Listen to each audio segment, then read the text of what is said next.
Hello, everyone, and thanks very much for joining us today for the final day of ALPSP's Virtual Conference and Awards 2021.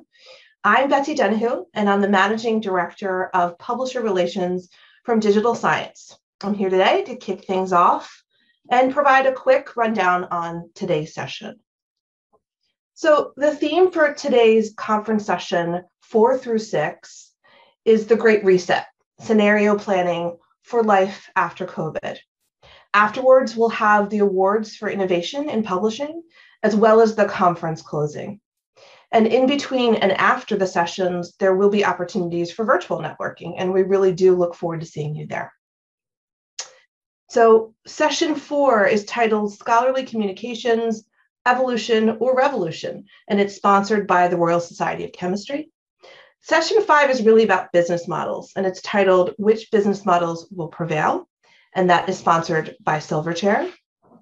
And session 6 focuses on changes in scholar and researcher behavior. So the researchers themselves is what we're focusing on in that session, and it's sponsored by Wiley.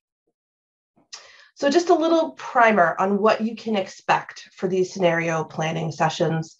You might be wondering, what is this all about?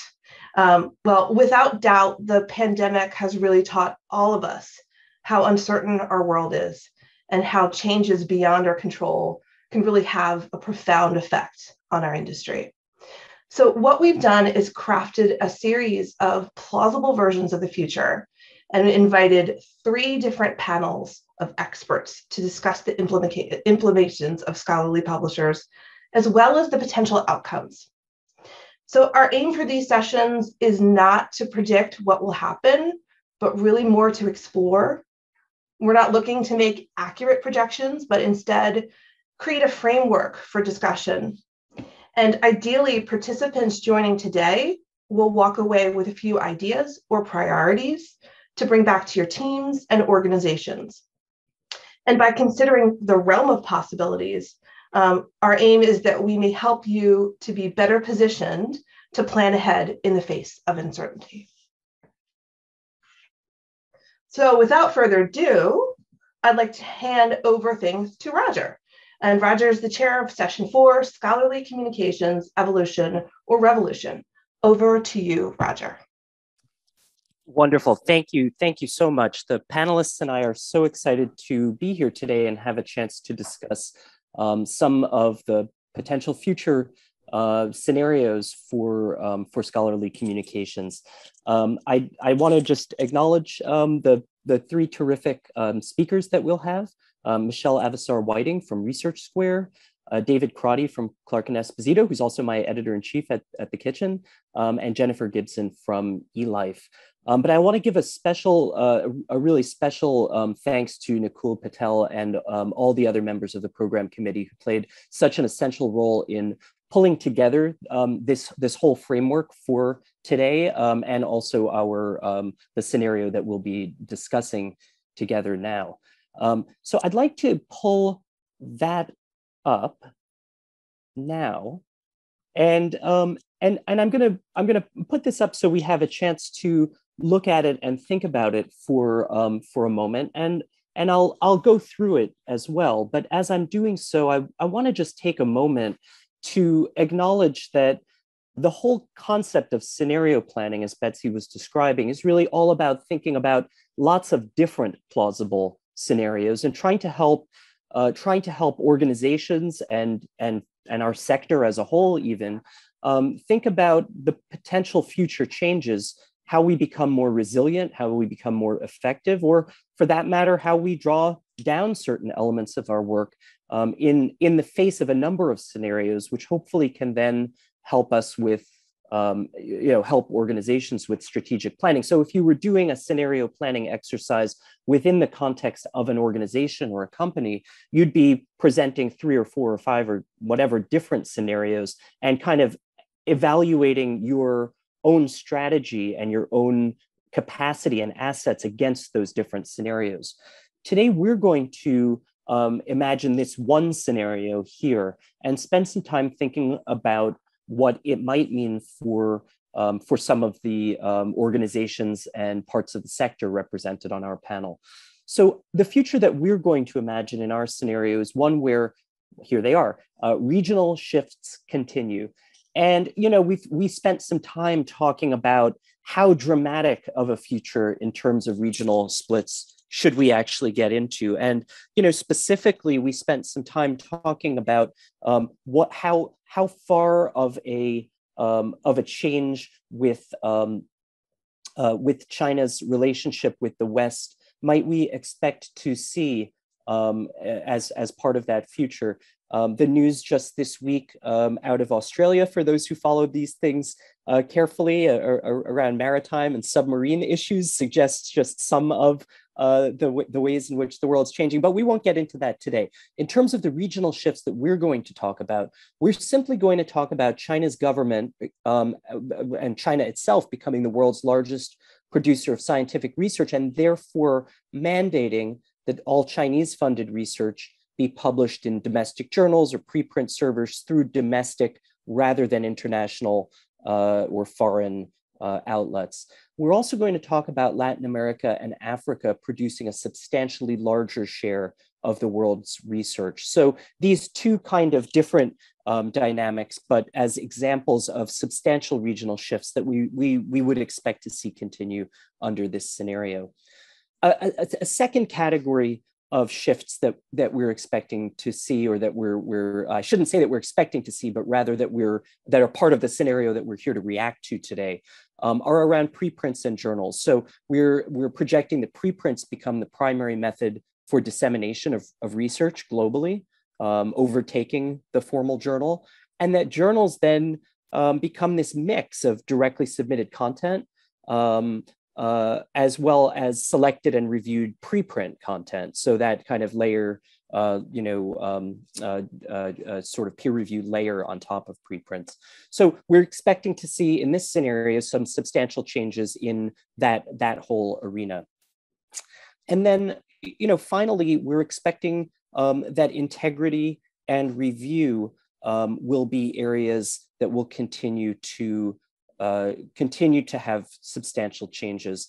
We're expecting to see concerns about the integrity of the scholarly record continue to worsen. And that comes out around misinformation, disinformation, the misuse of science, the ways in which image integrity comes into question, all of those kinds of things. But at the same time, we're also expecting that review is changing at the same time. So concerns about integrity are perhaps getting worse, but review becomes semi-automated. There's an AI-driven review process in the first instance for papers that are submitted or preprints that are being reviewed, and that there are substantial changes in the way the review process works. Now, we could debate, and indeed some of us on the panel already have had a chance to debate, is this more of a 3-year strategy or more of a 30-year strategy? And, or a scenario rather, and depending on where you are and what you think about how quickly change may take place in some of these areas, we could surely debate that a little bit. But this is the overall scenario that we'll be reacting to today, that panelists will be reacting to today on our session. So before I turn it over to our panelists, let me just say one more word about what we're hoping to do here. We're not planning to spend a lot of time engaging with whether this scenario is right or wrong, or whether it's a 3-year or 7-year scenario. Some elements of this are surely right. Some elements of this are surely wrong. What we're hoping to give you today is a little bit of a thought exercise around what would the world look like if this scenario came to pass, and particularly what might it mean for traditional publishers, or purely open access publishers, publishers with a substantial Asia presence, publishers with only a UK or US presence, et cetera, and sort of thinking about what this might mean for scholarship, research, libraries, as well as publishers. So with that, I'm going to turn things over to each of the members of the panel for some reactions and remarks. I think I have it in my notes that Jennifer is going to start, but if I have that wrong, I'm happy for someone else to as well. I'm happy to kick things off, Roger. Thank you. All right. Well, from me, thanks very much to the organizers and Nicole and Roger for inviting eLife to be a part of this conversation. It's definitely a good one. I think that we would fall on the earlier part of the spectrum in terms of estimating when these events might take place. They're very, very plausible. As you all know, eLife is quite active in preprints and questions around checking for integrity and viability of research in the open at that early sharing stage, but also the questions of global inclusion and reaching beyond the footprint that we have that's very strong in the West. These are very active topics. So it's a welcome opportunity to consider this scenario. Thank you. So in considering this over the last couple of weeks, for my part, there are two themes that really emerge. They are that there is more activity in terms of more open objects being shared and also more voices. So if we imagine that Chinese research is being published through Chinese agencies, Chinese publishing organizations, then that's a regional voice being brought to the fore in a way that it's not visible today from my own perspective. The second thing that I see are changes in roles for editors and reviewers. So I'm going to speak to each one briefly. On increasing the amount of activity and voices, increasing volume of open research objects, that strikes me as an opportunity to help enable communication and exchange across networks. So there are a lot of initiatives now on infrastructure, interoperability, metadata that we could build on now working into the future to help systems in different regions and systems for different research objects and systems that sit with different agencies such as institutional repositories or domain repositories to talk to one another. So I wonder what opportunities there are to facilitate the open exchange of objects in a network where there are more presences kind of asserting themselves.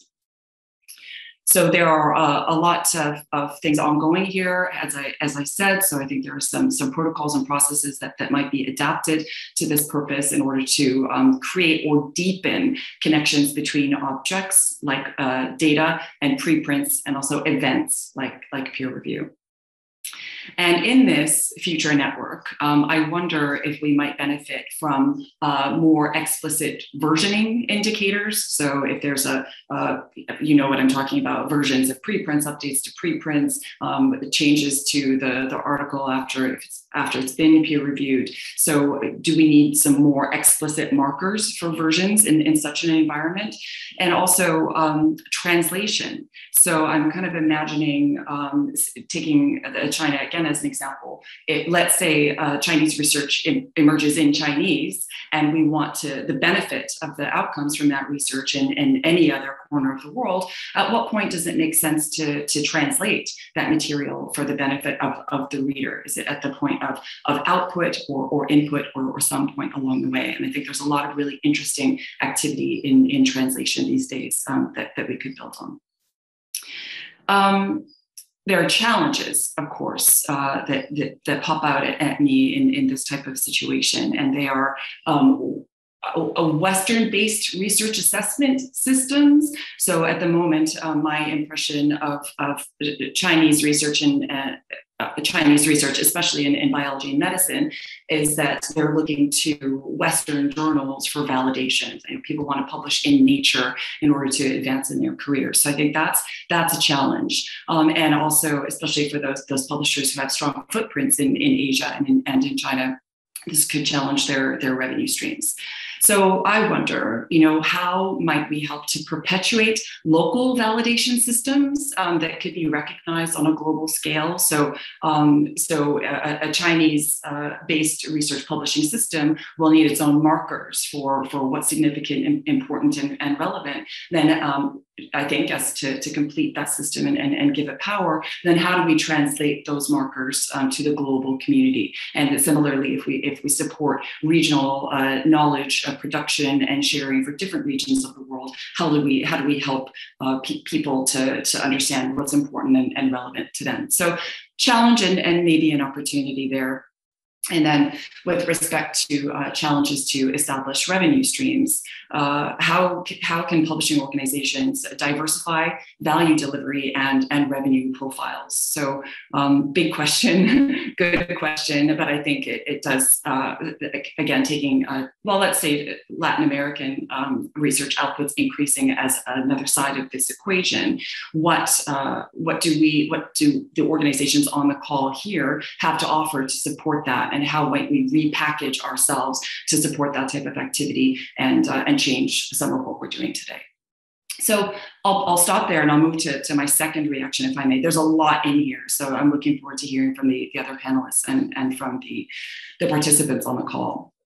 So the second thing that strikes me is with the perpetuation of preprints ahead of peer review and the involvement of AI, those signal changing roles of the editors and reviewers. So in that type of scenario, we see that those people would no longer be the gatekeepers to the literature as they are today, and the community would no longer be able to depend on journal decisions, journal titles as proxies for quality, and journal decisions to advance their careers.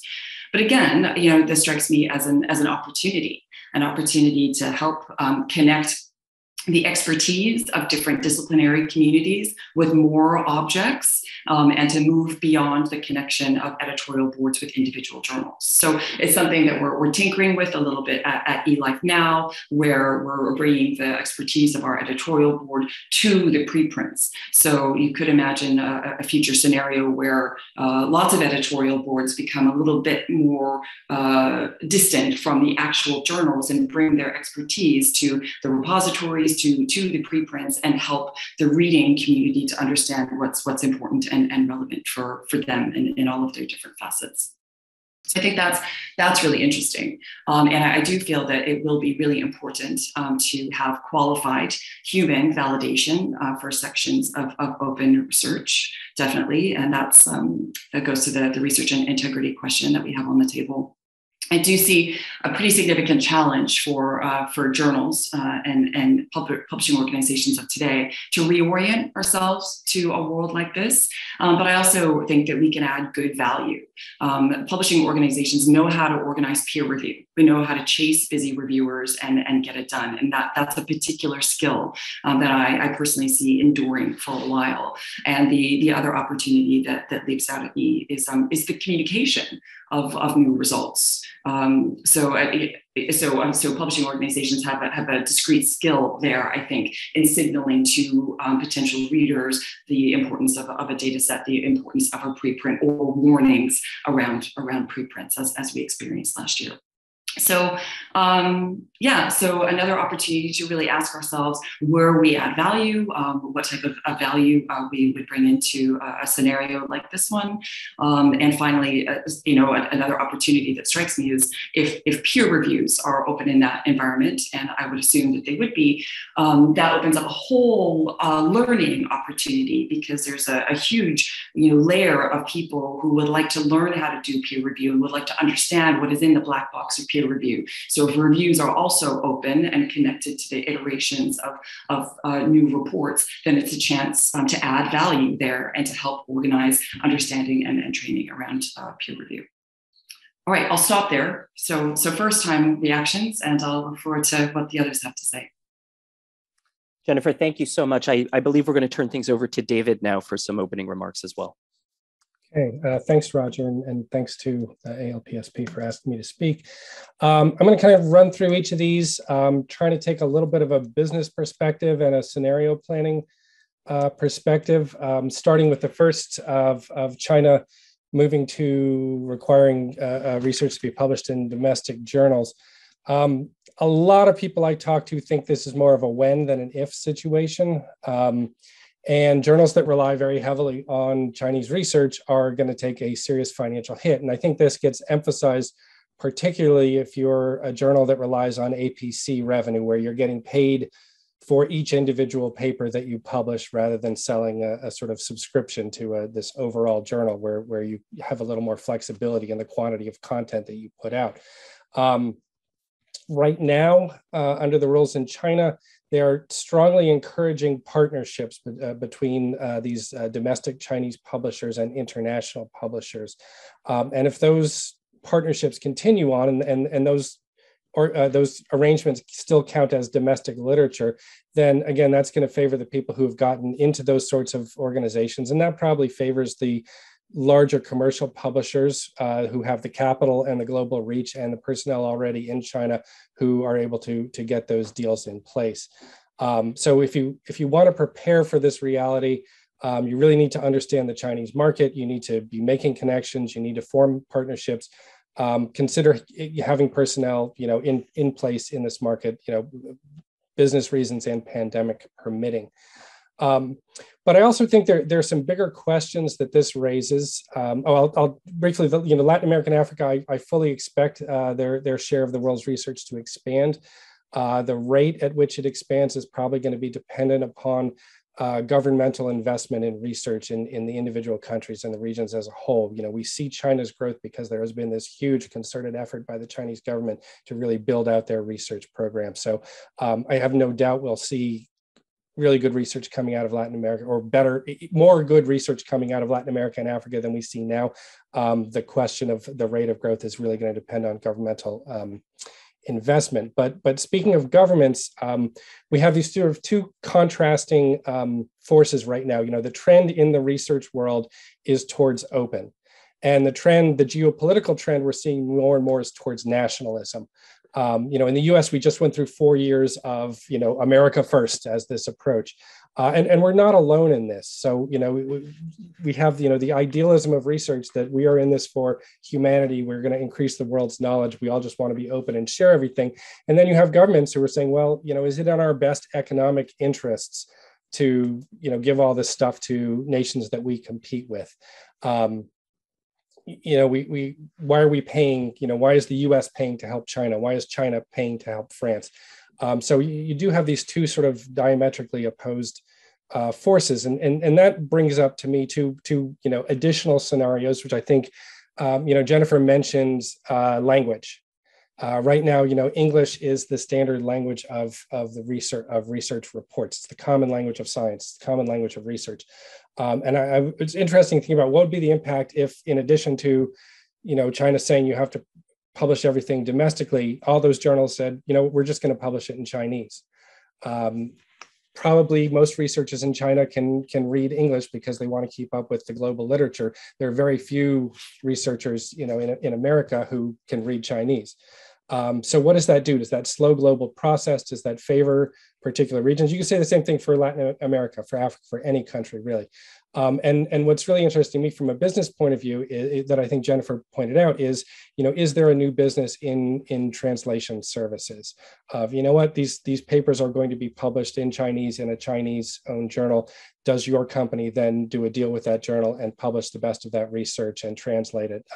So, there is opportunity there as well. And then the other thing just to think about also is geo-walling, which was raised, I forget which meeting, I think it was either APE or one of the ones a year or two ago where someone from the EU had raised this idea of, we're going to make everything open within Europe, but if you're outside of Europe, you're going to have to pay for a subscription or pay for that sort of thing. Again, I don't think that's necessarily a likely scenario, but it's something to keep in mind. And it's part of that balance between openness, the idealism and openness of the research community and the sort of pragmatic nationalism of the geopolitical world. Moving on from there, so preprints. I think there's really, and there's long been and there continues to be this sort of naive belief that anything that changes in scholarly communications is a zero-sum game, that this is going to happen and it's going to replace journals, or this is going to happen and Elsevier is no longer going to be in business and, we're just going to replace things. And I think the reality has shown is that all of these things are largely additive rather than replacements. An example, a lot of the early thought about open access is, open access is going to wipe out all the commercial publishers. But at the same time, a lot of people predicted, that, the really smart people who run these companies will adapt to changing market conditions, and they have done that. And now, the commercial publishers dominate open access in the same way they dominate everything else. So I think it's fair to assume that those same smart people will find a way to assimilate preprints into the publication process. We had a Scholarly Kitchen piece in the last week or so from a bunch of the folks at Highwire talking about how this is already happening, how publishers are building preprints into their publication workflow. And so I think of the functions that journals provide: dissemination, registration, validation, filtration, and designation.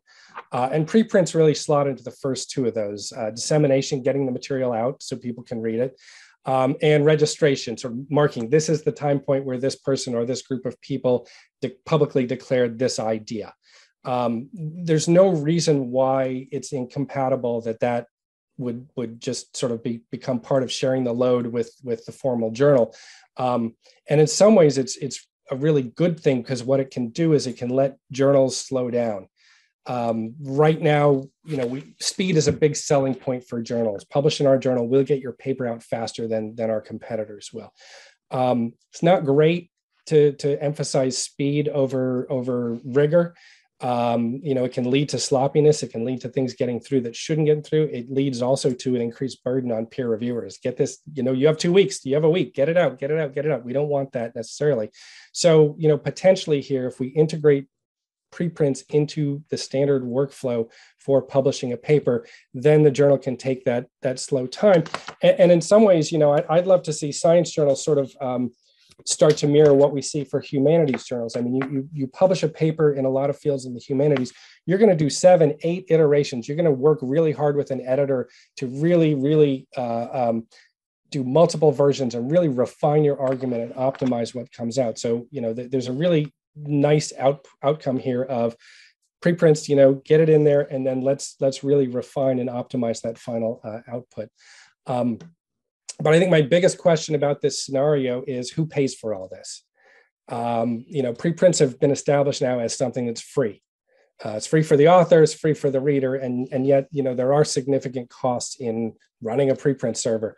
Especially if you run it with the sorts of care. You think about what Cold Spring Harbor is doing with medRxiv and the checks they do on the papers before they're willing to post them on medRxiv. That's not something that happens for free. People have to be paid to organize and make that happen. Archive itself right now pays those costs by soliciting donations from libraries. Cold Spring Harbor, which runs bioRxiv and medRxiv, gets grant money from Facebook, basically from CZI, and that pays their cost. If we assume that the entire literature, rather than just the current small percentage that use preprints, shifts over to using preprints, do those sorts of funding models scale? Remember, you're not just talking about the papers that will eventually get published in journals. You're talking about everything, all those drafts, all those things that don't ever actually make it into a journal. So, you're talking, 1,000-fold, 10,000-fold increase in the number of papers that have to be dealt with by preprint servers. I think in the end, though, as I said, I think preprints will be assimilated into the publication process for a paper, and they will be something that your APC, your article submission fee, your subscription fee, or whatever business model emerges, which I guess is the next session after this one, will incorporate those costs into it, and those costs will be incorporated into the cost of publication, as preprinting will be seen as just part of the publication workflow. Last thought on preprints is I keep thinking about the impact they're going to have on scientific meetings. A lot of the reason you go to a scientific meeting is to hear the newest and latest research. If things start coming out much faster in preprints, then do you still need to go to the meeting? Because everything's, I'll just read the preprint rather than going to hear someone give a talk about what they're putting out as a preprint. We've seen a lot of meetings move virtual, online during the pandemic. The talks are the one thing that seems to translate pretty well, and it's been really nice because you can get a lot more people to participate. It's made meetings much more equitable. But the real I always say, the really important parts of meetings, when I was at Cold Spring Arbor, we used to always say that everything important that happens at the meeting happens at the bar. That sort of social part of it, the networking, people go to meetings to find collaborators, to, get on the job market, to get noticed, things like that. That doesn't work so well online. So, I think there's a lot up in the air about scientific meetings, but I think we also need to think about the impact of preprints on those meetings, and does that reduce the sort of value and interest that a meeting can provide. Integrity and review. Absolutely, concerns about integrity are going to increase. People are really good at gaming systems, and the more systems, they're obviously gaming what's going on now, and as we continue to put in more systems, it will probably continue. I think, that to me, the solution to this, and it's something that's already happening, is broadening the range of research outputs that are seen as valuable and important, and in fact required. The idea is, there's a lot of value that's generated in the research workflow, but we throw a lot of it away. So really, one of the goals we're seeing from a lot of funding agencies and policymakers, certainly, is to try and capture more of the value that's created and really increase the return on investment for research funding. So right now, open data is the big focus. And I think, open data, the other piece, the real big piece that's coming to the fore right now is open methods. And I think these two will be really important in driving scientific integrity, because it will increase transparency. It will make it a lot easier to see exactly what you did and how you did it. State of things now, data is the big focus now. Certainly the US government, the OSTP, is really focused on open data in a lot of ways. I think open data is going to be rewarding, but it's going to be kind of hit or miss.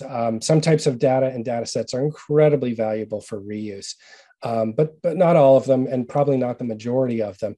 We're going to be spending a lot of money storing a lot of material that no one ever looks at. But hopefully that's something we can optimize over time, figure out what's worth keeping, what's not worth keeping. And even if we can't, it may still be an okay price to pay for the gains and the benefits that we accrue through having access to the useful stuff, even if we can't tell what the useful stuff is in advance. To me, the most promising thing here is that availability of detailed research methods. You can't tell what someone did from their data. I can look at your data and say, okay, your data makes sense, but unless I know how you derive that data, then it's not super helpful for reproducibility. To me, also, in terms of efficiency and value, I think methods has much more potential for reuse than data. Methods can be adapted for new purposes, new experimental purposes fairly easily, whereas data sets are what they are. So having comprehensive and publicly available collections of the methods used in a field and the methods that are used in each individual research report, I think would be a huge boost to efficiency and research progress. And I will say there are several publishers who are really out in front of this right now: PLOS, eLife, Nature journals, Science, Cell journals. There's a group working on something called MDAR, which is Materials Data Analysis Reporting Framework. A paper recently came out in PNAS, which I would suggest people go find and read to understand this and think about how you can better flesh out the materials and methods sections of your paper, because I think this is it's really crucial to improving research integrity. The thing that's needed really for this is for institutions and funders to really start recognizing the value here as well, which they're starting to do, these non-paper outputs, and to offer rewards for them accordingly. So when you put in your progress report for a grant renewal, they should look at the methods you've developed and shared. They should look at the data sets you've put out alongside the papers that you've published. And the same should really go for job search committees. Last point is AI. This is the one I have the hardest accepting in some ways of these scenarios. AI is still pretty underwhelming. I wrote about this recently for the Clark and Esposito, the brief. A couple of studies came out. How well did AI do in COVID diagnosis? So a lot of the AIs found that a key indicator for detecting COVID outbreaks was the font used in the reports. So certain different hospitals use different fonts in their reports they would put out. So if you were at a hospital where there were a lot of cases, the font, Times New Roman was an indicator of where you might find COVID. There were similar studies done at a research institution that found that Sharpie ink was a great indicator of cancer, because researchers have your microscope slide, you circle a weird looking area with Sharpie ink. The AI said Sharpie ink is the indicator of cancer. So what they showed is, AI right now is really good at making connections, about finding correlations, about seeing patterns, but it's not really good at, independent thinking, judgment of meaning, things like that. I think like self-driving cars, I think those sorts of things are going to be one of these technologies that's, about 10 years away for a while now. However, I do think there is value in AI, and I think what we'll see it doing is really taking over a lot of the back end stuff that goes on in editorial offices. All those checklists a paper goes through when it comes in, did the author include a conflict of interest statement, data availability statement, formatting, copy editing.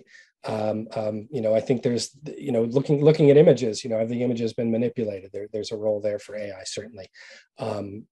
This is probably bad news for managing editors, as we may need fewer of them, but it's also maybe good news for managing editors because they won't have to spend their time doing the really, really boring and tedious stuff. I think that's it. I think I've run through everything. I'll turn it back. Thank you. Thank you so much, David. And we'll turn things over to Michelle now. Hi, thanks for having me on this panel. I'm in the unfortunate position of having to follow those two brilliant perspectives, and I see that questions are piling up, so I'm not going to take too much time. Just to say, I think choosing 30 years for this thought experiment was smart because it's about the span of a generation. I think we define generation as 25 years, and it does take a generation for substantive change to happen usually. So shifting policies that we're seeing in publishing and recognition practices, the way that China is now, for example, around de-emphasizing the SCI index journals and impact factors, those will not have the immediate effect of changing the behavior of established researchers. So that takes time. But over the course of a generation, those policies will become entrenched and enforced by the universities and institutions, and especially if they're reinforced by new administrations with similar ideas, then I agree that this change is very likely to materialize. And keeping research in China would, in part, just kind of reflect the continuation of Xi Jinping's legacy, kind of trying to distance the country from sort of mainstream Western conventions, but also it's likely to be a financial motivation or like a financially motivated move, because until now there's been an enormous pressure on Chinese researchers to publish in international journals, which means money leaves China to go to OA journals or to pay for subscription access to the content. But now they can keep that money in their economy. But in terms of what that means for the rest of the world, I guess that just depends on like what else accompanies this move. Do they expand the share of journals published only in Mandarin? Maybe, and I think this is something that the world can probably adjust to. I'm a little bit more optimistic maybe than David about the role of AI here, just because I've seen the progress that my own company has made in this area of automated translation just in the last 3 years that we've really been focusing on it. I think with a large enough data set, we can get there on translation. I agree on the more cerebral end, it's going to be a much longer timeline. Do they retain their recent commitment to open access and open science? And is it a global open access, or is it regional open access? So I thought of this whole scenario holistically in two different ways. So kind of a dystopian view and a utopian view, and I'll quickly outline them. And just not to catastrophize, but I think it's useful to think about what a worst case scenario looks like. So the dystopian outcome of China becoming more insular could just be a commensurate withdrawal on the part of the other big economies, and competition that mirrors what's happening in tech and in e-commerce. So this might mean a regression away from open access. I can imagine a scenario like that, just to maintain better control over who can access the outputs from a given country. I guess geo-walling was already brought up. I think I read an article in Scholarly Kitchen by Lisa Hinchcliffe. Basically, this is like geo-specific access models to make open access regional rather than global, and treating scientific discoveries as kind of national outputs that are only shared under the terms of reciprocal sharing. So like I said, this is a dystopian scenario, which would be really unfortunate and regressive, not only because it would totally pervert the spirit of open science, but because it's obvious to me that the most pressing issues that we're facing are only going to be solved through cooperation, and the free flow of scientific information is totally integral to that. So the counterpoint to the dystopian scenario is maybe the techno-utopian, with all the baggage that entails, outcome, which is that in 30 years' time, we'll have totally transcended the issue of global access. That won't be a topic of conversation. And I think there are a lot of compelling reasons to think that that's kind of inevitable. So that topic won't occupy us anymore, and instead we'll be operating in a space where the process of research communication is extremely dynamic and fast. And because there's a free flow of information, it's also much more collaborative than it is now. And if preprints become the primary mode of research dissemination, and I still think that's a big if for 30 years' time, then journals will inevitably not be that anymore, which means they will have to double down on what they've done reasonably well for a long time, which is organizing peer review, curating content.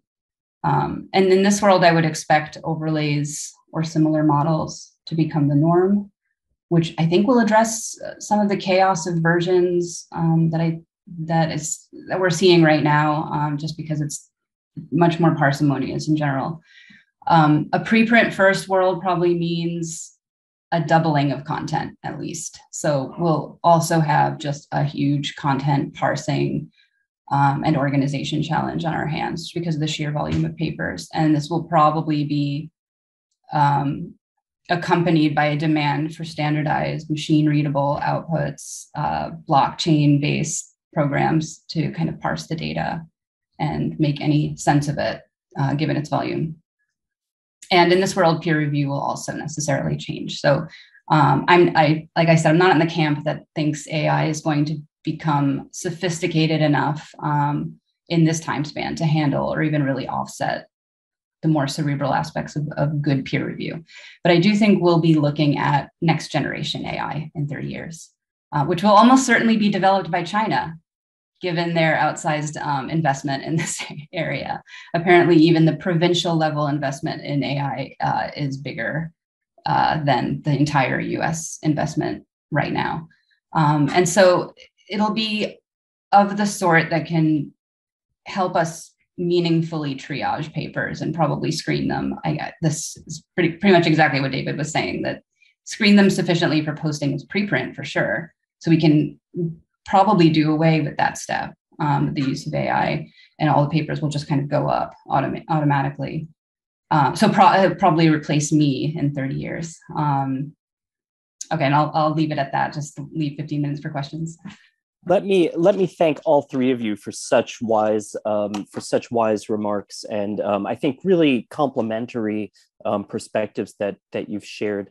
We could take this in so many different directions, but all three of you have spoken about China fairly extensively in one way or another. Michelle, you introduced a sort of dystopian scenario, but of course, we have to be prepared to be resilient in the face of a variety of different scenarios. And I wanted to pick up on something that Jennifer said, which really caught my ear. You talked about if we ended up with separate assessment systems, regional or national assessment systems that were separate from one another. And I think I'll say for myself, I think that feels inevitable at this point. I don't think that's a pie in the sky scenario. I think that's the default, that if we don't want to go in that direction, we have to do something to try to resist it, is the way that I would personally frame it. But regardless, I'd love to just recognize that there could be implications from that scenario, likely or unlikely though it may be, on issues around the integrity of the scientific record. right? If there's, as you sort of indicated, if there's multiple different assessment systems, we really could have questions about who decides, who makes decisions about what's in the scientific record and what is not. And maybe we have to go back to the 19th century or early 20th century to understand the burdens and the strategies that were used to navigate between different national systems of scientific assessment. There could also be issues that generates around trust in science at a very basic level, which I think today is one that we all have to be, foregrounding our thinking in how do we maximize and limit the threats to trust in science.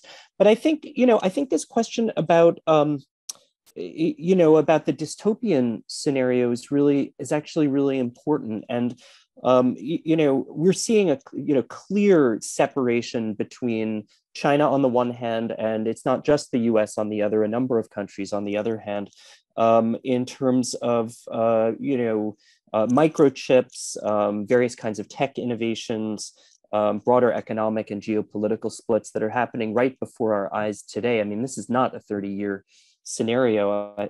It seems almost inevitable to me, or at least there's a strong scenario in which certain fields like AI or material science, we could think about other fields that are today seen as at the heart of a kind of military or national security competition. Certain of these fields, what's going to happen to competition there? And are we going to have a global integrated a system of scientific communications, or are we going to end up with something that looks very different than the way people talk about open science today with such great enthusiasm? Are we perhaps going to see something that is a little bit more of a nationalized or regionalized version of open science? To David, to your, I think, very smart observations about open methods and open data and all of this, like what will that actually look like? And I guess the question I'd like to put to all of you in this space is, what does all of this mean for publishers? What does all of this mean for universities?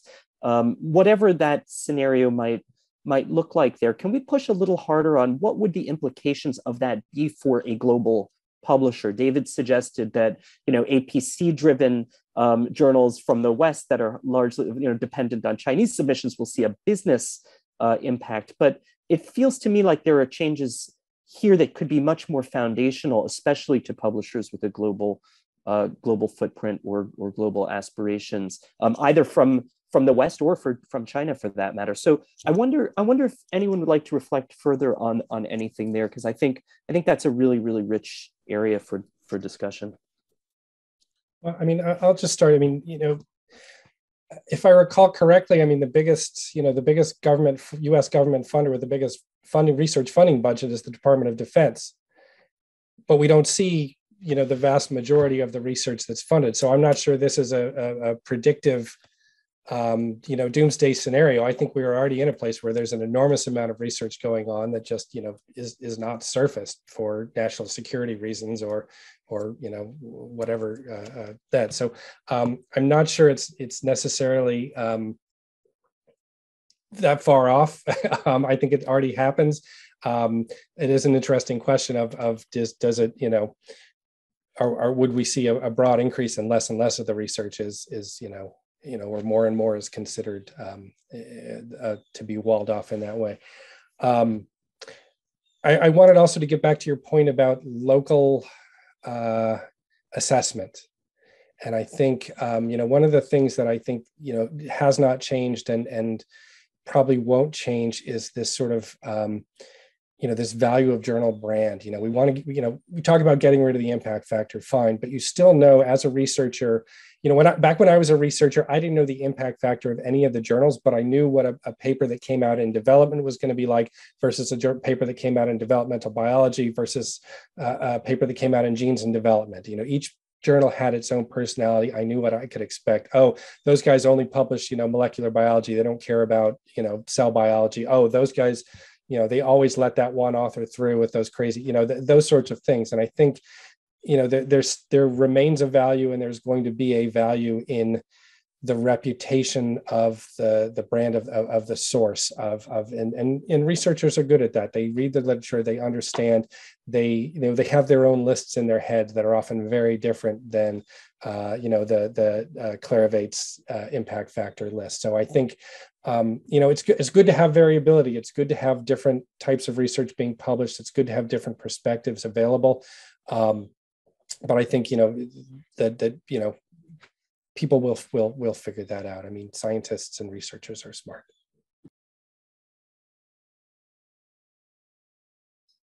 I'm happy to react next. So to going back to your question, Roger, what does all this mean for publishers?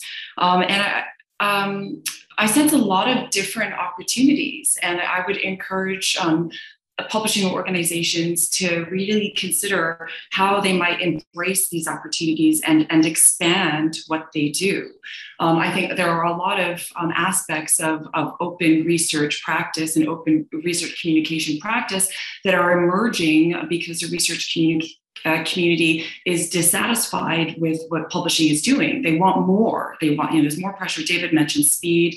Speed is one aspect, and preprints also, as David said earlier, have emerged as a really important way for people to get credit. Say, look, I did this. So I think a lot of these practices are emerging in response to what publishing has not done, and not for want of effort. Sure, the world is a changing place. So how should we change with it? I think these scenarios are plausible and really, really interesting. So how does it make us think creatively about the roles that we might play in the future? I think we've talked about a couple of really interesting opportunities. And I think that personally, publishing organizations do have key core values that still play out in that type of environment. Going back to I want to say two things at the same time. With respect to a journal brand, I agree that the journals and the titles are a proxy for researchers to judge quality today. But where does that quality come from? Where does that judgment come from? And I'd argue it's from the editorial boards that sit behind it and the experts that are experts in their fields making those decisions. So I'm really curious about how we expand that brand, that imprimatur, to reflect the people driving the decisions. The expert developmental biologists that are signaling what's significance. So how do we help researchers to take a more broad view of what's impactful and be less dependent on individual numerical proxies? And one more reaction for what it's worth. I see that the time. Roger, you mentioned material science and AI as areas of stiff competition between countries. I think that that's a really good example. And the pressures to be competitive and not collaborative and succeed before the other are high in those areas. But open research has taken hold in other disciplines where there is stiff competition as well. So medicine, cancer biology is one of the most competitive fields that I've encountered, and we are gaining traction. I think, sorry, David, I don't mean to pick on you and riff off all of your remarks here, but you mentioned, methods, the potential and the impact of sharing more methods. And in cancer biology, there's some traction there as well, underlining the importance of explaining, the methodology of your research and the replicability of what you've done in parallel with openness across the spectrum of the results. Or I'll stop there. But there's a lot of interesting opportunity here. And so for publishers, I'd encourage us to just think creatively about the roles that we play and not be too tied to the roles we have played in the past. Yeah, I'll just add that I think there are important forces pushing against trying to separate or wall off, processes like assessment, and even the idea that more and more research will be published in Mandarin. That kind of doesn't work to China's best interest, because right now they're looking to close the gap on per article citations, right? And that's not going to help them in the short term it's not going to help them in the short term if they distance themselves with respect to these norms and conventions. They're still lagging relative to the US, even though they've surpassed both of those regions on volume. They realize that they need to close the gap on quality, and they're not going to be able to do that if there's any kind of abrupt changes in this area. That's not to say that it won't gradually shift that way over time. I just think that it will take a long time. That is so helpful, and I think that's probably. I was debating, do we have time for another question? But I think we're just about out of time. So instead of trying to squeeze something in, let's graciously thank all three of our panelists, our fantastic panelists, and again also Nicole for really organizing us today and designing this session. Yeah, well, just to thank you all. It's such a compelling session. All of the various channels have been pinging wildly. So unfortunately, we haven't been able to get to anyone's questions in the Q&A, but we will be continuing in a networking session. Perhaps not all of the panelists will be able to make it, but amongst us as delegates, we might be able to get to some of those questions. But thank you all again, and you might have to again imagine the rapturous applause you're all receiving right now. Thank you. Bye bye. Thank you. Thank you all.